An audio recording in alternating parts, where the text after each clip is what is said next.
আমাদের পাঁচুরি উপজেলার যতগুলো পাম্প আছে সবগুলো পাম্প বন্ধ। আর আমরা তেলও পুরাতে পারতেছি না, মোটরসাইকেল ভাড়াও মারতে পারতেছি না।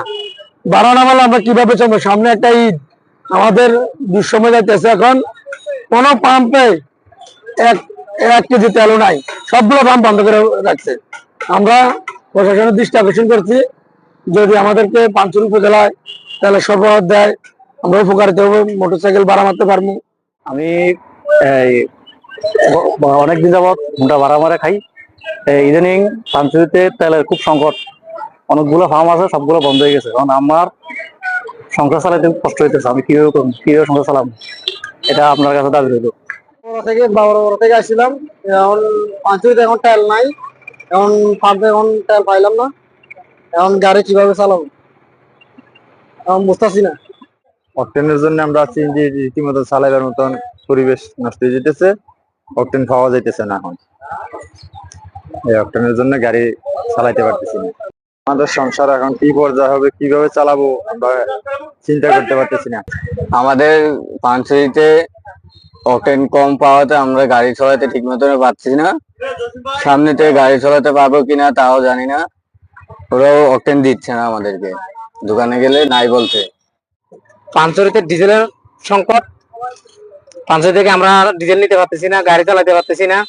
এই যে সবসময় সামনের দোকান থেকে আমরা ডিজেল নিই, অথচ ওই দিন আমার তেলের সংকট, গাড়ি চালাতে পারতেছি না। তেলের জন্য গেছি মাত্র 1 লিটারের জন্য, অথচ উনি গোডাউনের তেল রেখে আমাদের তেল দিতেছে না। আমি নদে তেল আই গেছি পাঞ্চুরি বাজার, কিন্তু তেল তো পাইনি, কিভাবে বাঁচবো? এই তো নদে দুর্ভিক্ষ চলবে নাকি? ধান তো ব্যাগ নষ্ট হয়ে যাবে, খেত যদি নষ্ট হয় নদে কি খাইয়ে বাঁচবো? তেল না থাকলে, তেলটা অত্যন্ত দরকার হয়েছে। আমি আজকে এই তেলের পাম্পে আসলাম তেলের জন্য। আজকে 1 সপ্তাহ খানিক হলো আমি কোনো তেল পাইতেছি না, বাজারে কোনো দোকানে নাই। আমি এখন খুব কষ্টে আছি, ভোগান্তিতে আছে জমিতে। এখন জমি ফাটার অবস্থায় আছে, কোনো পানি দেওয়ার কোনো সেচ নাই, পরিবেশ নাই, আসলে কোনো তেল পাওয়া যায় না। আমি পাঁচুরি বাস টার্মিনাল মাইদ এন্টারপ্রাইজের কর্ণধার আব্দুল্লাহ আলদিন বলতেছি। বিষয়টা হচ্ছে, বর্তমান সংকটকালীন যে পরিস্থিতি চলতেছে বাংলাদেশের জ্বালানি তেল নিয়ে, আমাদের পাঁচুরিতে জ্বালানি তেলের খুবই সংকট। পাঁচুরিতে মোট 4টা ডিলারশিপ আছে, এবং আমাদের ডিলারশিপ নাই। আমরা 4 জন ডিলারশিপ দিয়ে বিভিন্ন মাধ্যমে তেল ছড়াই। বিগত 6 তারিখ আমাদের তেলের মজুত শেষ। 6 তারিখে রাতেই আমাদের তেল সম্পূর্ণ স্টক আউট হয়ে গেছে। এর মধ্যে যে আমরা তেলের অলরেডি পেডও করে রাখছি, কিন্তু আমাদেরকে ডিপোতে তেল দিচ্ছে না। আর ডিপোতে বর্তমান ডিলারশিপ একটা কোটা ভিত্তিক করে দিয়েছে, যেটার জন্য মানে তেল যতটুকু পরিমাণ তেল প্রয়োজন আমাদের, অতটুকু তেল আমরা পাচ্ছি না।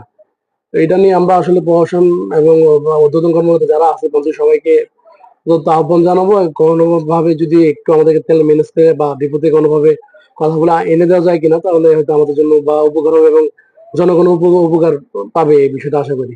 তৈল শেষ হয়েছে, এই পর্যন্ত আর কোনো তৈল আনতেও পারি না, যাইও নি। আমি গত 5 তারিখ তৈল ছড়াইছি, এরপর আর কোনো কিছু দোকানে এখন তৈল নেই। কাস্টমারে বিরক্ত করতেছে, কিছু জবাব দিতে পারতেছি না।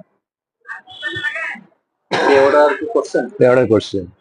তাই ডিপো থেকে তেল পাচ্ছি না, কারণ আমরা যে অনুযায়ী তেল পাচ্ছি ওই অনুযায়ী ভাড়ার সাথে আমাদের পোষাচ্ছে না, এই কারণে আমরা তেল আনতেছি না। চলমান জ্বালানি সংকট নিরসনে উপজেলা প্রশাসন পাঞ্চুরি কর্তৃক তেলের বাজার মনিটরিং অব্যাহত আছে, এবং তেলের ডিলার যারা আছেন তাদের প্রতি ইনস্ট্রাকশন দেওয়া হয়েছে যাতে অতিরিক্ত দামে তেল বিক্রি না করে, এবং চলমান সংকট নিরসনে তারা যাতে প্রয়োজনীয় ব্যবস্থা নেয়।